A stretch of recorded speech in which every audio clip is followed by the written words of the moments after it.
Sebelumnya, di Solo Leveling, Jinwoo telah berhasil menyelesaikan quest perubahan kelas. Oleh sistem, dia pun dinobatkan sebagai Necromancer. Necromancer adalah salah satu cabang penyihir dengan spesialisasi pemanggilan arwah. Dia pun mendapat skill baru yang memungkinkannya untuk membangkitkan jiwa dari makhluk yang sudah mati. Dengan kemampuan ini, dia bisa membangun pasukan bayangan yang tentunya akan sangat berguna dalam pertarungan. Solo Leveling Season 2. Jinwoo kembali melanjutkan aktivitasnya sebagai hunter. Kali ini, dia berniat untuk mengasuh Songyi dalam misi penyerbuan dungeon. Songyi adalah teman adik Jinwoo yang sangat berambisi untuk menjadi hunter. Dia bahkan rela membuang pendidikan demi mengejar cita-cita sebagai hunter. Pemikirannya masih sangat naif. Dia belum mengerti bahwa profesi hunter memiliki resiko yang besar. Oleh karena itulah, Jinwoo mengajaknya dalam penyerbuan untuk menunjukkan betapa berbahayanya profesi ini. Harapannya, Songyi bisa berubah pikiran dan kembali melanjutkan pendidikan formal. Mereka akan menyerbu dungeon tingkat C bersama dengan 8 orang hunter lain. Dari 8 orang tersebut, terdapat satu hunter tingkat A yang akan memimpin penyerbuan ini. Dia adalah seorang tank bernama Kim Chul. Masuklah mereka melewati portal biru.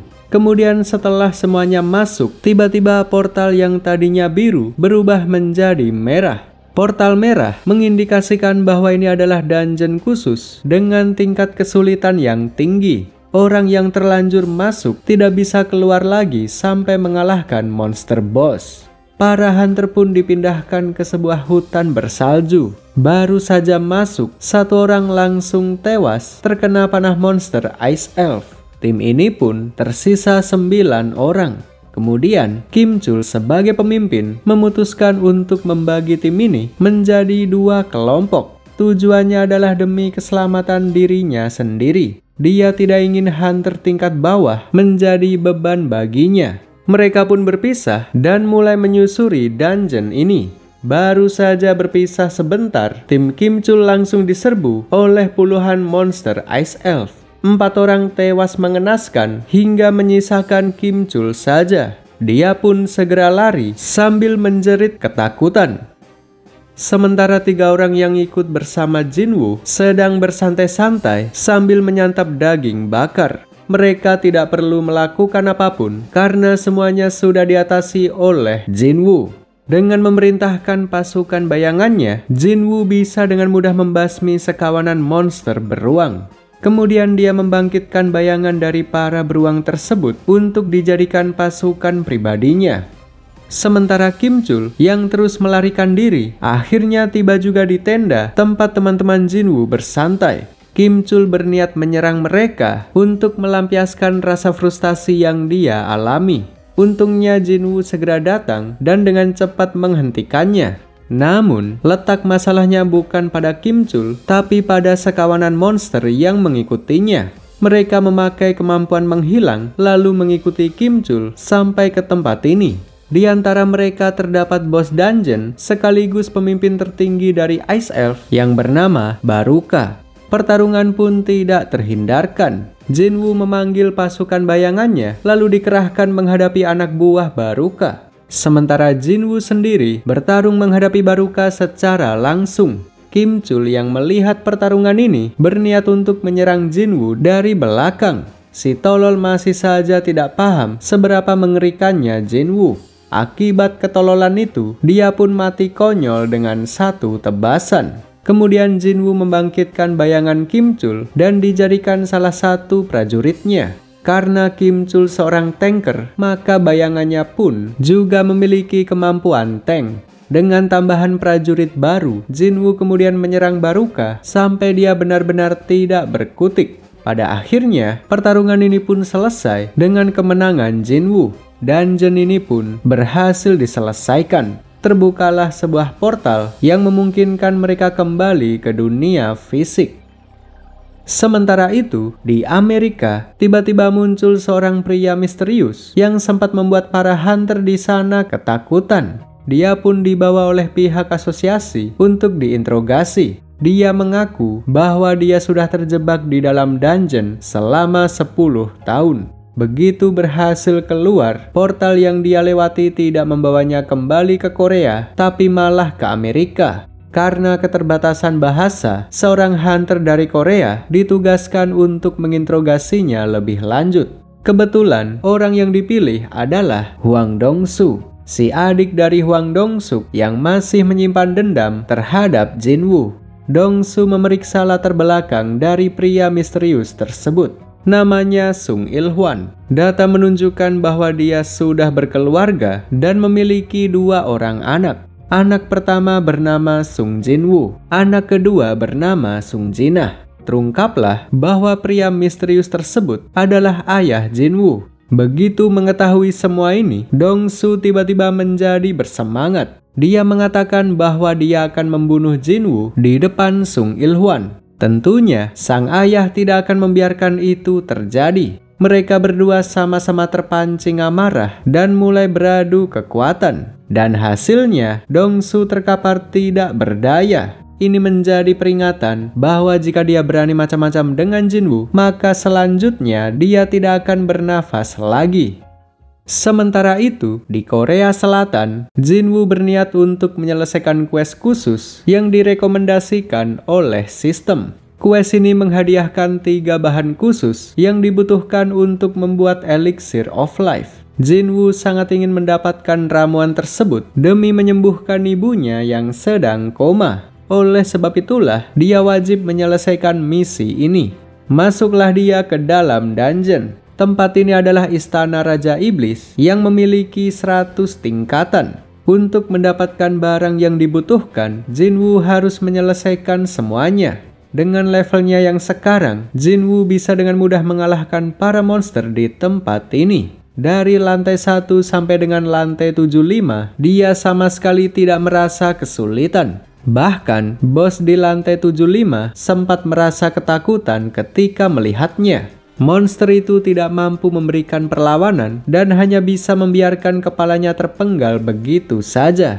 Dengan ini, Jin-woo sudah mendapatkan 2 dari 3 barang yang dibutuhkan. 1 barang yang tersisa dipegang oleh Raja Iblis yang berada di lantai 100. Jin-woo harus mempersiapkan diri sebelum menghadapi sang Raja Iblis. Dia pun menunda quest ini lalu memutuskan kembali ke dunia fisik. Dia berencana menaikkan level di portal dungeon reguler. Namun, sebagai hunter tingkat E, dia hanya diizinkan memasuki dungeon yang lemah saja. Oleh sebab itulah, dia berencana menilai ulang kekuatannya. Jika dia ditetapkan sebagai hunter tingkat tinggi, maka dia akan mendapatkan akses ke portal yang sulit. Dan jika dia berburu di dungeon yang sulit, maka levelnya juga akan lebih cepat naik. Begitulah tujuan originalnya.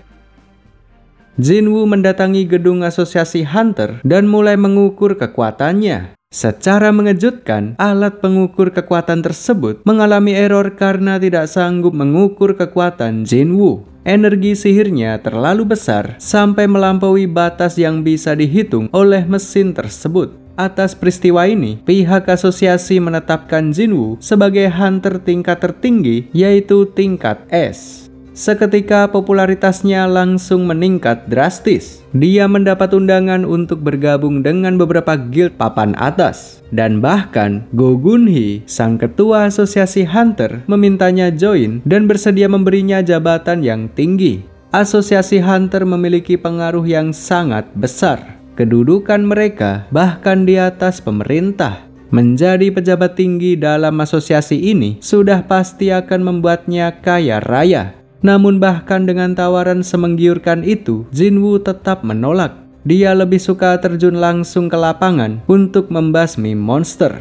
Lagi pula, sejak awal tujuannya menilai ulang kekuatan adalah untuk mendapatkan akses. Dia ingin berburu monster di dungeon tingkat tinggi untuk menaikkan level. Pada akhirnya, pembicaraan ini pun berakhir dengan ketidaksepakatan.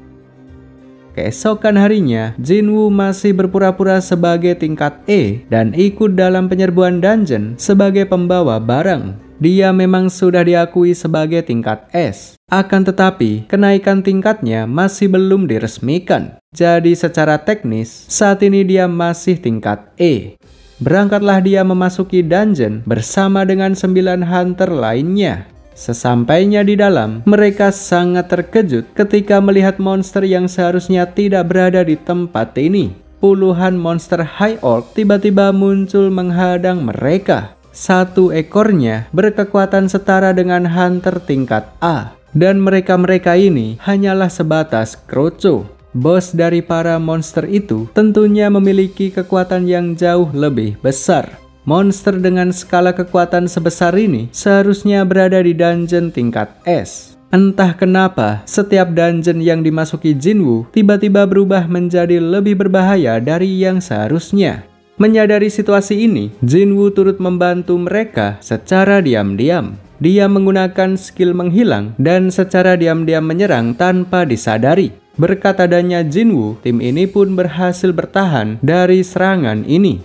Setelah itu mereka memutuskan mundur karena sadar bahwa kekuatan mereka masih belum cukup. Namun, portal yang menghubungkan tempat ini dengan dunia fisik tiba-tiba saja terkunci. Dan pelakunya adalah salah satu High Orc yang memiliki kemampuan sihir tingkat tinggi. Lalu bukannya langsung menyerang, tapi si monster malah mengundang mereka untuk memasuki istana raja. Di sana, sang raja sedang menunggu mereka sambil duduk di singgasananya. Begitu tiba di sana, Jinwoo sudah tidak bisa lagi berpura-pura. Dia pun memanggil seluruh bayangannya dan mulai bertempur melawan pasukan musuh. Pasukan Jinwoo sekarang ini sudah lebih kuat dari yang sebelumnya. Level mereka naik drastis semenjak Jinwoo menyelesaikan lantai 75 di Istana Iblis. Ratusan monster tewas begitu mudahnya dibantai pasukan bayangan. Di saat pasukan bayangan mengatasi para kroco, Jinwoo berusaha menghadapi sang pemimpin. Monster itu mengerahkan segala yang dia punya untuk menyerang Jinwoo. Namun, baik serangan sihir ataupun serangan fisik, tidak ada yang mempan terhadap Jinwoo. Setelah merasa cukup bermain-main, Jinwoo menyerang secara serius hingga membuat monster itu tewas seketika. Lalu agar tidak mubazir, dia membangkitkan bayangan si monster lalu menjadikannya sebagai anak buah. Sebagai necromancer, Jinwoo akan membangkitkan setiap musuh yang sudah dikalahkannya. Semakin banyak monster yang dikalahkannya, semakin banyak pula pasukan bayangannya. Pada akhirnya, perburuan ini pun selesai tanpa adanya korban jiwa. Keesokan harinya, tibalah saatnya bagi Jinwoo untuk dinobatkan sebagai hunter tingkat S. Pihak asosiasi melakukan pemeriksaan ulang terkait dengan kekuatannya. Kali ini tidak memakai alat apapun. Jinwoo hanya diminta menunjukkan kekuatannya di hadapan Go Gunhee. Lalu betapa terkejutnya semua orang ketika melihat ratusan pasukan bayangan Jinwoo. Karena kekuatannya berfokus pada sihir pemanggilan, dia pun dimasukkan ke dalam kategori mage atau mage atau penyihir. Kini, Jinwoo sudah resmi menjadi hunter tingkat S. Dia mendapat berbagai macam keistimewaan seperti menjual barang-barang langka tanpa dicurigai. Dia mengunjungi sebuah toko perlengkapan untuk menjual barang-barang yang sudah dia kumpulkan selama ini. Hasil penjualan tersebut dibelanjakan lagi untuk membeli armor yang dia butuhkan. Keesokan harinya, Jinwoo berniat untuk menyelesaikan quest di Istana Raja Iblis. Dengan memakai armor dan perlengkapan barunya, dia pun siap melanjutkan quest mulai dari lantai 75. Karena saking kuatnya, dia sampai tidak perlu repot-repot bertarung. Cukup mengandalkan bayangannya saja, dia berhasil membasmi semua musuh dari lantai 75 sampai 79.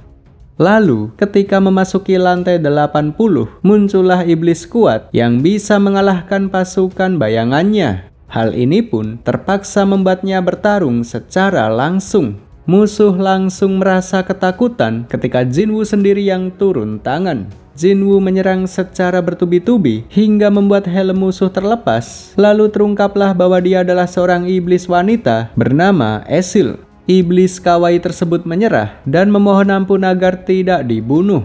Jinwoo bersedia jika Esil memberikan kunci untuk masuk ke lantai berikutnya. Akhirnya mereka pun bersepakat. Dengan ini, Jinwoo bisa melewati lantai 80 tanpa bertarung. Bersama Esil, dia terus melanjutkan quest sampai akhirnya tiba juga di lantai 100. Datanglah sesosok bos terakhir yang merupakan Raja Iblis bernama Baran. Dia adalah monster yang membawa bahan terakhir untuk membuat Elixir of Life. Baran terbang dengan menaikin naga lalu memanggil ratusan pasukannya.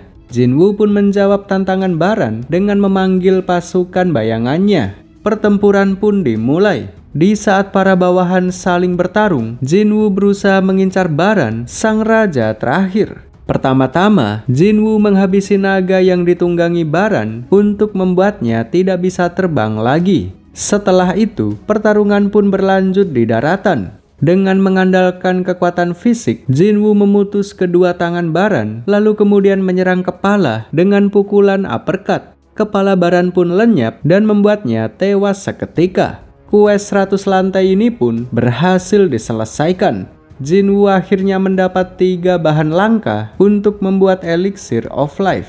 Selain itu, dia juga mendapat 1 item langka yang memberinya skill Shadow Exchange, sebuah skill khusus untuk Necromancer yang memungkinkannya bertukar tempat dengan bayangannya. Dengan skill ini, dia bisa berteleportasi dalam sekejap. Dia pun langsung mencoba skill ini yang membuatnya kembali ke dunia fisik dalam sekejap.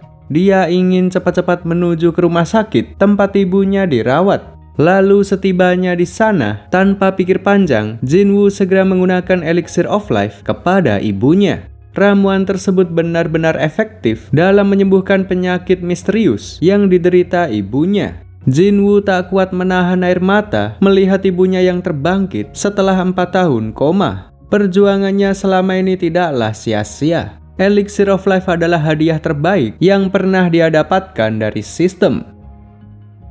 Sementara itu, Asosiasi Hunter saat ini sedang menyusun rencana untuk mengatasi para monster yang ada di Pulau Jeju.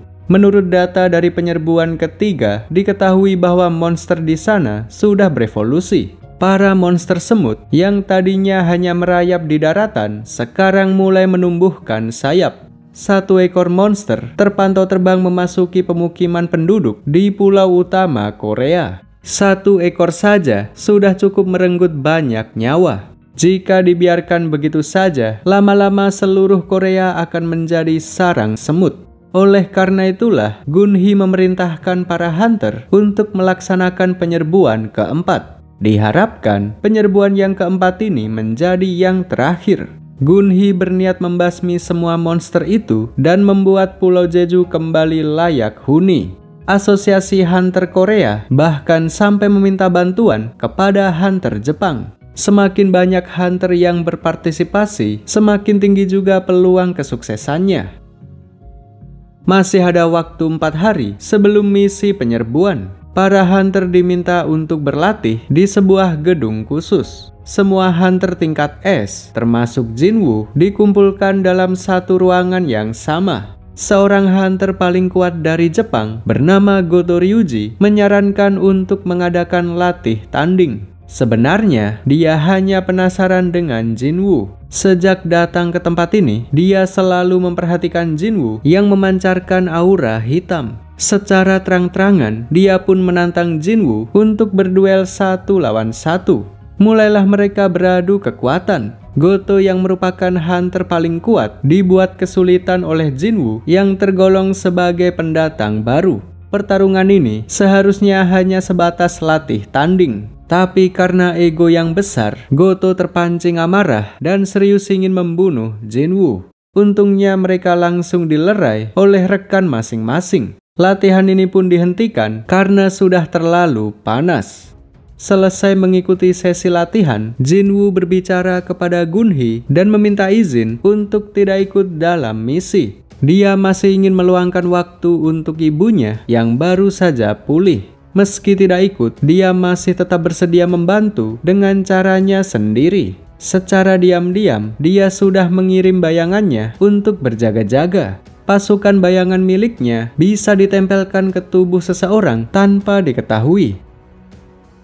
Sementara itu, di Pulau Jeju, Sang Ratu Semut akhirnya melahirkan sosok Raja Semut dengan kekuatan yang jauh melebihi semut lainnya. Ini ceritanya mirip seperti Meruem. Sepertinya anime ini terinspirasi sama Hunter x Hunter. Dari mulai menyebut hero sebagai Hunter, adanya asosiasi Hunter, lisensi Hunter, dan sekarang lawan monster semut. Bro, ini 100% semut Chimera. Cuman bedanya semut di sini nggak bisa main catur. Beberapa hari telah berlalu semenjak saat itu. Kini, tibalah waktunya untuk menjalankan misi penyerbuan Pulau Jeju.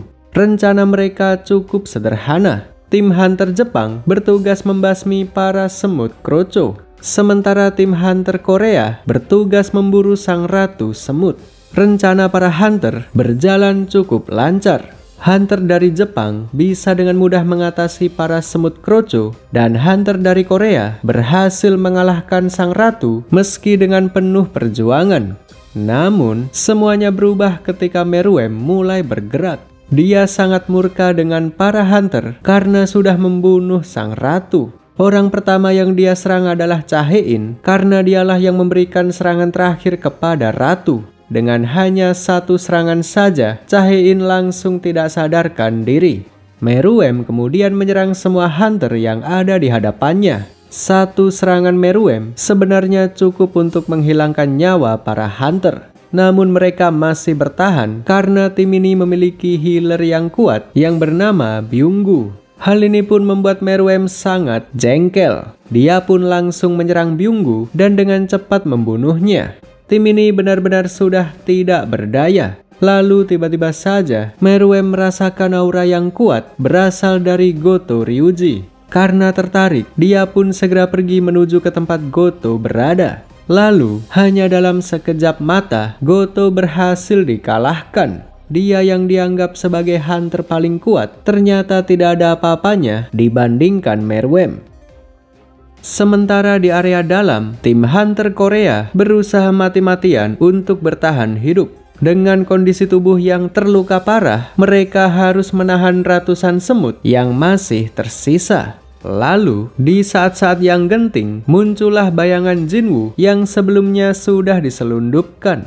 Pasukan hitam itu pun menahan pergerakan para semut dan melindungi para Hunter yang sudah tidak berdaya. Kemudian, Jinwoo yang saat ini berada di kota menggunakan skill bertukar tempat dengan salah satu bayangannya. Dengan skill tersebut, dia pun berteleportasi ke Pulau Jeju dalam sekejap mata. Jinwoo kemudian segera mengobati luka rekan-rekannya dengan memakai potion dari sistem. Namun sayangnya, potion itu tidak berpengaruh terhadap Chaein karena HP atau hit point-nya terlalu rendah. Menyadari hal ini, Jinwoo berniat membawa Chaein keluar lalu menuju ke rumah sakit terdekat. Namun sebelum sempat melakukan itu, Meruem tiba-tiba datang menghampirinya. Tibalah saatnya bagi Jinwoo untuk berhadapan dengan Sang Raja Semut. Pertama-tama, mereka saling beradu tinju dan saling mengukur kekuatan masing-masing. Pukulan Meruem sama sekali tidak berpengaruh terhadap Jinwoo. Sebaliknya, pukulan Jinwoo berhasil menghempaskan Meruem sampai cukup jauh. Jinwoo merasa bahwa dia harus cepat-cepat menyelesaikan pertarungan ini. Dia ingin segera menyelamatkan Chaein sebelum terlambat. Dia mengeluarkan kedua pedangnya lalu menyerang secara bertubi-tubi dengan memakai skill mutilasi. Sesuai dengan nama skillnya, tubuh Meruem termutilasi sampai benar-benar tidak bernafas lagi. Setelah berhasil mengalahkan Sang Raja Semut, Jinwoo kembali berusaha untuk menyelamatkan nyawa Chaein. Sudah tidak ada waktu lagi untuk membawanya keluar dari pulau ini. Jinwoo mencoba memakai Elixir of Life, namun tidak membuahkan hasil. Kondisi Chaein saat ini bukanlah sesuatu yang bisa diatasi oleh ramuan tersebut. Satu-satunya yang bisa memulihkannya adalah sihir penyembuhan dari seorang healer. Dan satu-satunya healer yang ada di tempat ini adalah Byunggu yang sudah mati. Menyadari hal ini, Jinwoo membangkitkan bayangan Byunggu lalu memintanya untuk menyembuhkan Chaein. Berkat ini, akhirnya nyawa Chaein berhasil diselamatkan. Setelah itu, Jinwoo melepaskan bayangan Byunggu karena alasan etika. Tidak etis rasanya jika dia memakai kekuatan milik rekan yang sudah mati. Byunggu yang gugur di medan perang harus dihormati dan dibiarkan beristirahat dengan tenang. Setelah itu, semua hunter diminta untuk segera keluar dari pulau ini. Sementara Jinwoo tetap tinggal untuk membasmi semua monster yang masih tersisa. Dari perburuan ini, levelnya naik ke level 100. Tidak lupa juga dia membangkitkan bayangan sang Raja Semut untuk dijadikan anak buah. Semakin banyak dia berburu, semakin beragam juga koleksi pasukannya. Pada akhirnya, misi penyerbuan Pulau Jeju berhasil diselesaikan. Kontribusi Jinwoo benar-benar sangat besar dalam misi tersebut. Gunhee sampai berterima kasih secara langsung dan berjanji untuk mengabulkan apapun yang diminta Jinwoo. Gunhee bertanya apa yang diinginkan Jinwoo saat ini. Jinwoo menjawab bahwa dia ingin mendirikan guildnya sendiri. Permintaan ini langsung disetujui tanpa berbelit-belit. Untuk kedepannya, Jinwoo akan menjadi seorang pemimpin dan akan semakin dihormati. Solo Leveling Season 2 selesai. Guzen wo kataru hitsuzen Tsunagaru wa karemi